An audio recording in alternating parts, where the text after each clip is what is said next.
Hola, Oltubers. Aquí volvemos para hablar de un auténtico gigante. Gigante no solo en lo físico, que también un poquito, sino sobre todo por su enorme producción. También porque su nivel de ventas ha sido verdaderamente asombroso. Sin duda porque la mayor parte de sus escritos, por no decir todos, han sido llevados a la pantalla. Y sobre todo para lo que ha significado por el prestigio de un género que sinceramente no era bien visto por los críticos literarios. Estamos hablando de Stephen King, el hombre que más vende en el mundo, el hombre que más ha escrito y ya digo que más ha sido llevado a la pantalla. Es cierto que a los críticos no les gusta. Por ejemplo, cuando le dieron el Premio Nacional de Literatura en Estados Unidos, Harold Bloom, que es algo así, era una especie de patriarca de las letras, el hombre que escribió el canon occidental, es decir, todo aquello que hay que leer en literatura, según su particular opinión, que era fundamentalmente anglosajona, por supuesto. Bueno, pues decíamos que Harold Bloom, que era ese individuo que dictaba las normas de la literatura, despotricó contra él diciendo que era un mal escritor y que desde luego escribía más de lo que debía, y eso se refería a la longitud de sus escritos. En esto vamos a estar de acuerdo con Harold Bloom. A veces Stephen King se pasa un poquito en el tamaño de sus libros, pero en cualquier caso creemos que es un tipo muy interesante al que podemos dedicar unos minutos, que son los siguientes. Stephen King. Stephen King nació en Portland, en Maine, y ha vivido allí casi toda su vida, porque es cierto que cuando era niño le llevaron a otros lugares, pero su padre le abandonó justamente cuando tenía una corta edad, y eso es algo que a él le marcó. De hecho, en algunos de sus libros aparece en ese abandono con diferentes episodios, y recordaréis que la mayor parte de sus libros, bueno, esto es exagerar, pero sí, muchos de sus libros están protagonizados por niños y por adolescentes. En consecuencia, gran parte de la vida de King ha sido llevada muchas veces a su literatura. Iremos desgranando algunos aspectos. Digamos también que este fue un tipo que siempre pensó que tenía que ser escritor. En el cole escribía cuentos y se los vendía a sus compañeros, hasta que le descubrió el maestro y le dijo que no podía ser, que si quería podía regalárselos, pero no vendérselos. Y King, que siempre ha tenido pues una idea muy clara de lo que es el negocio, dijo que si tenía que regalarlos no los escribía, que él vendía libros. Bueno, su primer relato lo escribió con 18 años, lo publicó con 18 años, quiero decir. Es un relato que tenía un título original, cuando menos curioso. Yo fui un profanador de tumbas adolescente, y fue cambiado convenientemente por parte de la revista que lo publicó. En cualquier caso, conviene también decir que el bueno de Stephen King reconoció en su momento la alta influencia de algunos clásicos. Por ejemplo, la lectura de The Lurking Fear de Howard Phillips Lovecraft, o la visión de El Pozo y el Péndulo, aquí el péndulo de la muerte, la versión que hizo Roger Corman sobre el relato de Edgar Allan Poe. El propio King hizo un libro que no fue muy difundido, aunque sí se publicó su traducción al castellano, titulado Danza Macabra, donde repasaba la historia del género de terror. Vamos a aprovechar nosotros también para hacer un pequeño repaso de este género y de la dignidad que ha tenido literariamente a lo largo de los años. Retrocedemos hasta el siglo XVIII, retrocedemos hasta las novelas góticas, llamadas por aquel entonces novelas negras, un término que después pasó a representar otro género, como todos sabéis, que eran historias muy truculentas, historias repletas de sufrimiento, de torturas, de mazmorras lóbregas,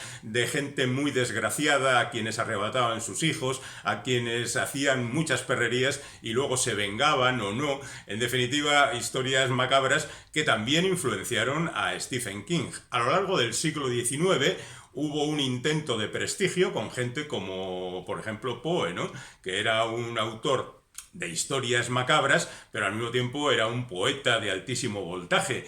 Y al mismo tiempo que el bueno de Edgar Allan, pues otros autores también empezaron, al mismo tiempo que hacían literatura general, a escribir pequeñas historias de terror, lo cual nos llevaría a principios del siglo XX, con el desembarco de Howard Phillips Lovecraft, los mitos de Tulu y toda la gente que en torno a ellos se reunió.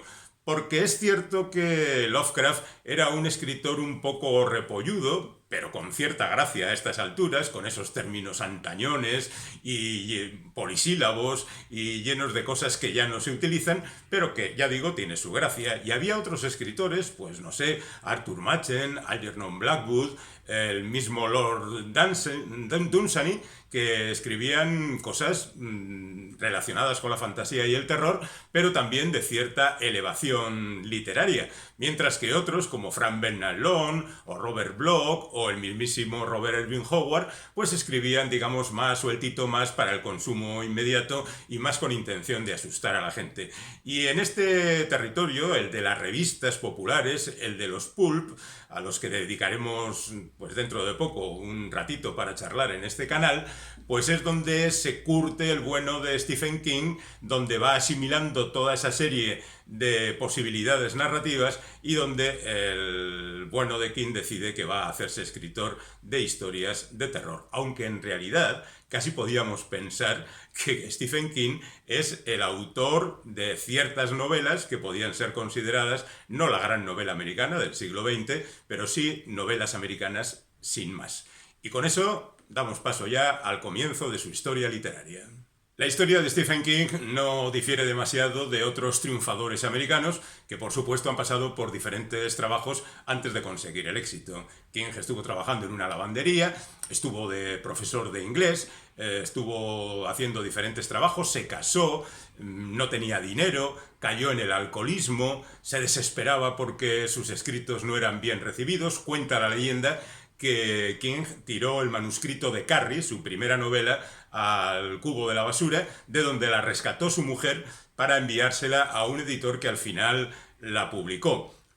Quizá no es totalmente cierta, pero esa situación de desespero por parte de King sí parece que es auténtica. Y poco a poco también fue abandonando el alcoholismo. Algunos de sus personajes también tienen problemas con el alcohol y las drogas. Ya digo que es un tipo que refleja bastante su vida en sus escritos, al margen de las cuestiones sobrenaturales que aparecen. Bueno, además de Carrie, el bueno de King tiene un montón de novelas más cuando ésta se publica.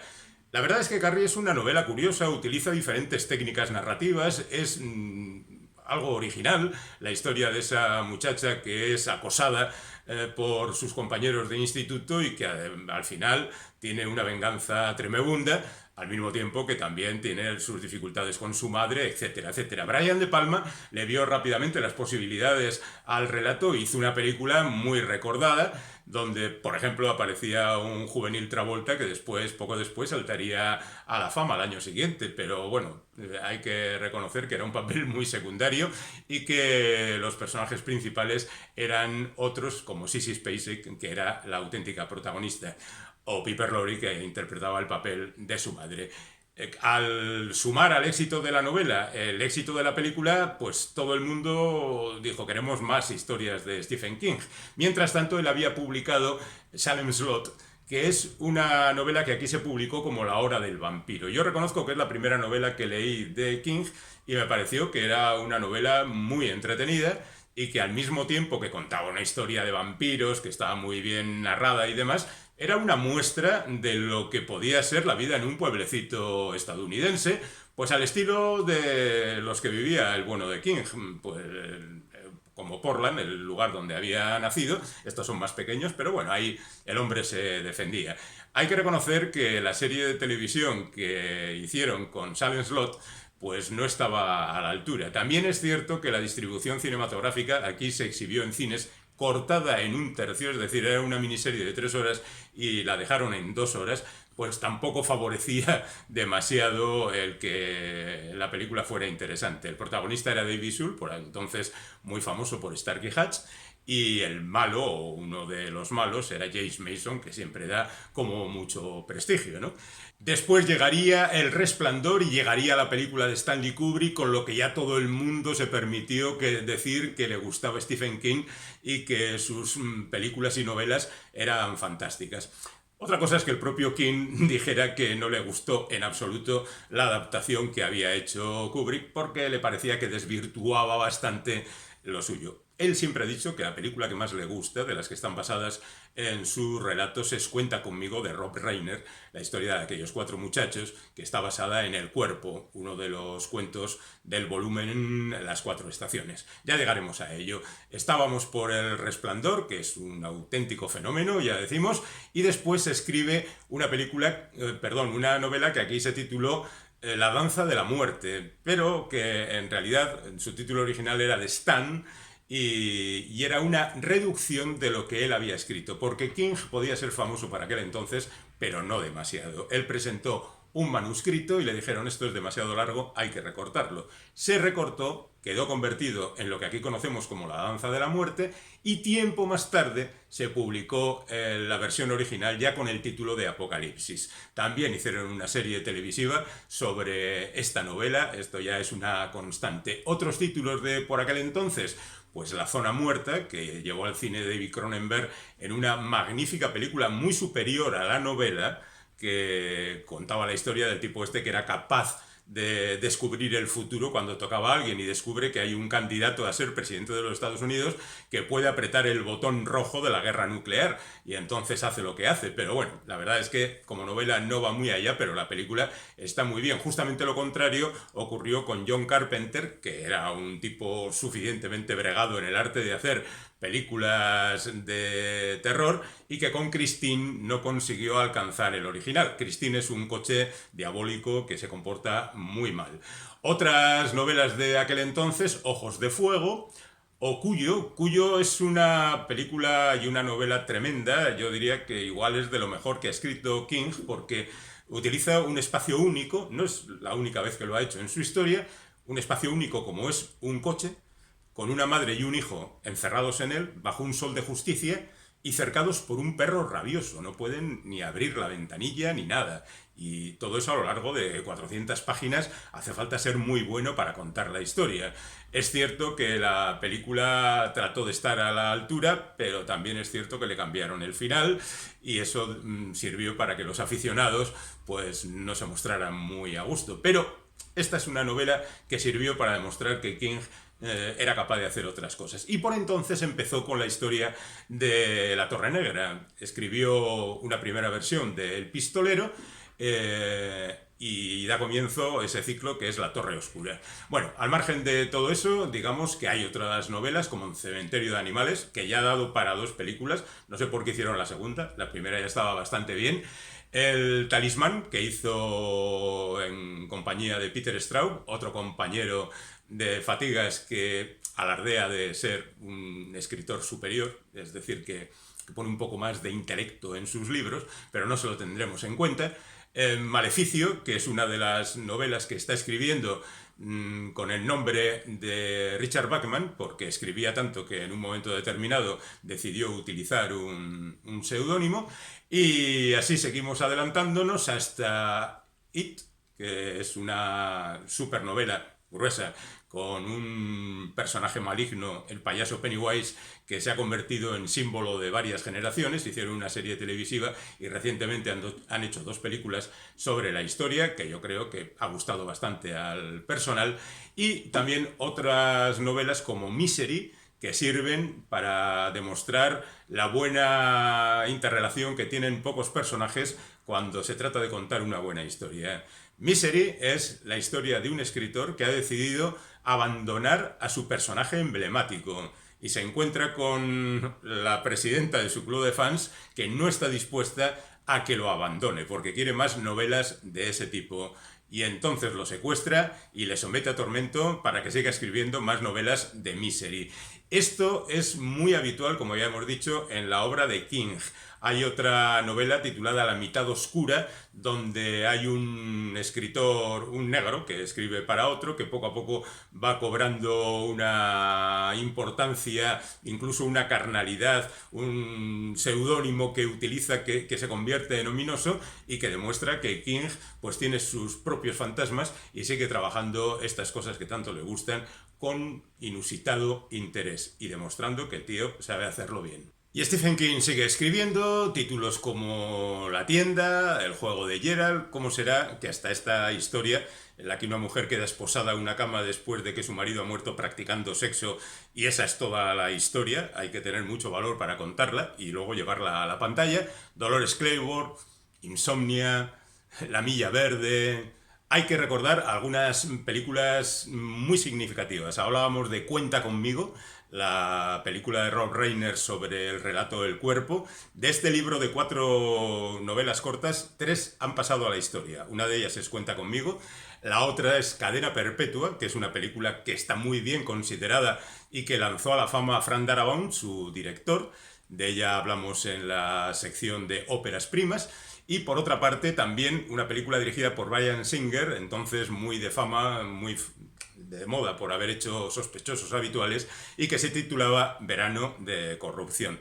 De un volumen de 4 historias, 3 han pasado a la historia. Por otra parte, King, que no estaba muy de acuerdo con lo que le hacían con sus relatos, decidió dirigir una película, además de haber aparecido en numerosas películas relacionadas con su obra, haciendo cameos y apariciones cortas. La película se tituló La rebelión de las máquinas. Maximum Overdrive no fue muy interesante, pero bueno, hay que reconocerle el valor para meterse en estos trajines. Y sobre todo, y lo importante, es que la película tiene música en su banda sonora de AC/DC, el grupo favorito de Stephen King, que les dijo: hecho una película, no os importaría. ¿Cómo no nos va a sentar esto fantásticamente, Stephen? Nosotros también somos fans tuyos. Bueno, pues seguimos con más películas y seguimos sobre todo con la vida personal de King. En el año 99 tiene un accidente, va paseando por una carretera cuando un lugareño con una camioneta se abalanza sobre él, pierde el control y acaban los dos cayendo por un barranco. Los tres, la camioneta y las dos personas. El resultado es el pulmón dañado, la pierna partida, la cadera rota y muchos meses de rehabilitación, en los que sin embargo King sigue escribiendo. Cuentan las crónicas que su venganza fue comprar al lugareño esa furgoneta y con una barra de hierro golpearla hasta convertirla en chatarra. Bueno, no sabemos si es cierto, pero en cualquier caso es una historia que ejemplifica un poco el carácter de King, ¿no? Consideraba que él, que había escrito varias veces sobre coches diabólicos, aquella furgoneta podía tener algo de esto. Bueno, además de todo eso, se compra una finca en Sarasota, en Florida, para ir a descansar en los momentos libres, pero él sigue escribiendo El cazador de sueños, la cúpula. Vamos a hablar un poquito de La cúpula. La cúpula es una novela que ha gustado mucho y la serie televisiva que se basaba en ella pues también funcionó bastante bien. Pero ¿no deberíamos reconsiderar el ser fan de un escritor con un sentido crítico mínimo? La cúpula tiene una buena idea, no excesivamente original, pero interesante. Un pueblo queda aislado por una cúpula que cae sobre él y no se puede entrar ni salir. Por supuesto, el aire de dentro es el que hay y no entra tampoco aire. Y bueno, pues la situación se va poniendo difícil. Al margen de que tiene 1200 páginas, que ya es decir, son muchas, los personajes son auténticos estereotipos. El héroe que tiene un misterio en su vida. El malo a machamartillo que, bueno, va a la suya con una serie de sicarios que son también pálidos reflejos de unos personajes bien trazados. El rico del pueblo, por supuesto, la señora encantadora, la chica que ayudará al bueno, y todo eso repetido y repetido un poco hasta el aburrimiento. A mí me parece una novela bastante floja. Sin embargo, la siguiente, 23 del 11 del 63, es una novela mucho más interesante. Cuenta la historia de un tipo que encuentra una puerta a la corriente del tiempo y puede retroceder hasta el año 63. Esa es la fecha, el 23 de noviembre del 63, es la fecha del asesinato de John Fitzgerald Kennedy. Y el hombre retrocede intentando evitar justamente el magnicidio.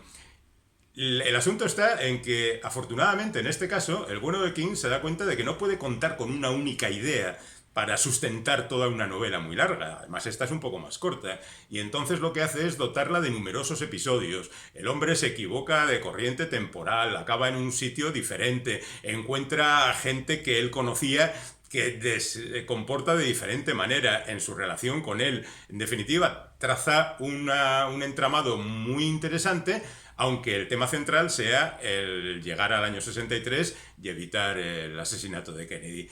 También se ha hecho una serie televisiva sobre esto, así que no digamos más y vayamos ya con las últimas novelas de Stephen King. Bueno, estas son las dos últimas novelas de Stephen King publicadas entre nosotros. Hay un libro posterior que contiene 4 novelas cortas, que es algo que le gusta mucho a Stephen. Ha publicado varios volúmenes de este tipo, pero digamos que las novelas últimas son estas. Por un lado, El visitante, por el otro, El instituto. Hablemos de El visitante. El visitante es una historia acerca de un ente extraño que va haciendo cosas en el mundo.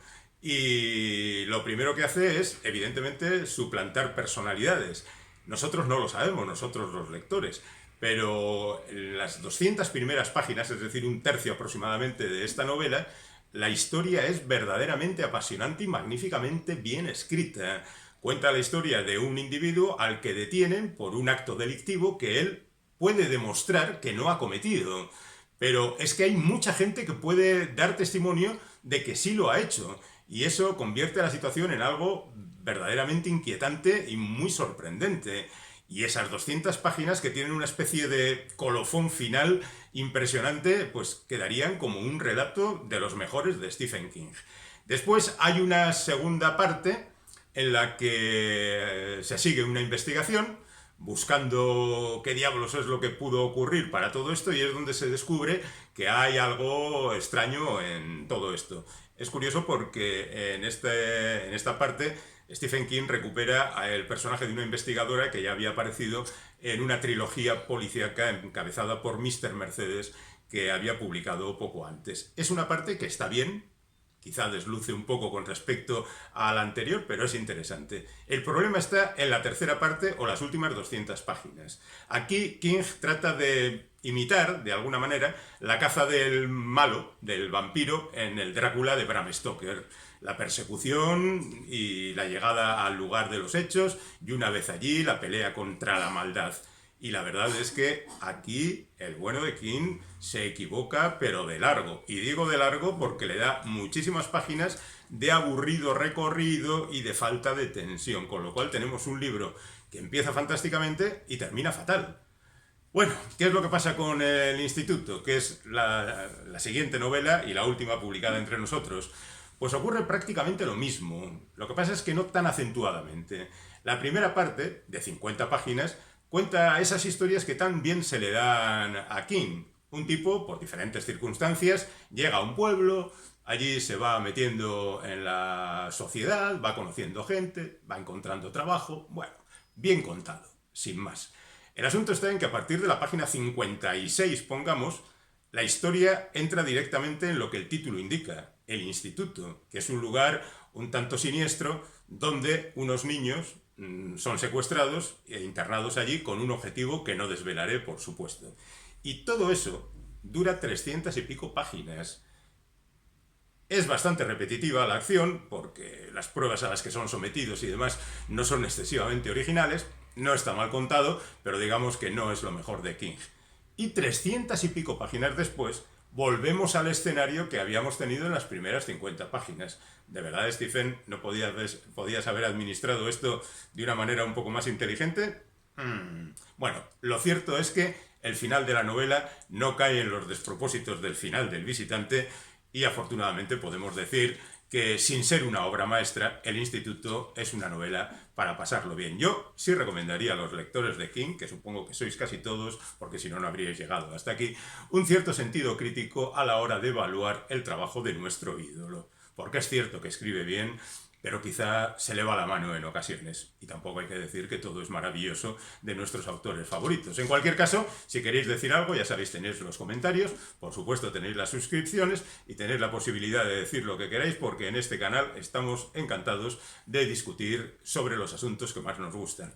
Esto de los libros, el cine y todas esas cosas. Hasta la próxima.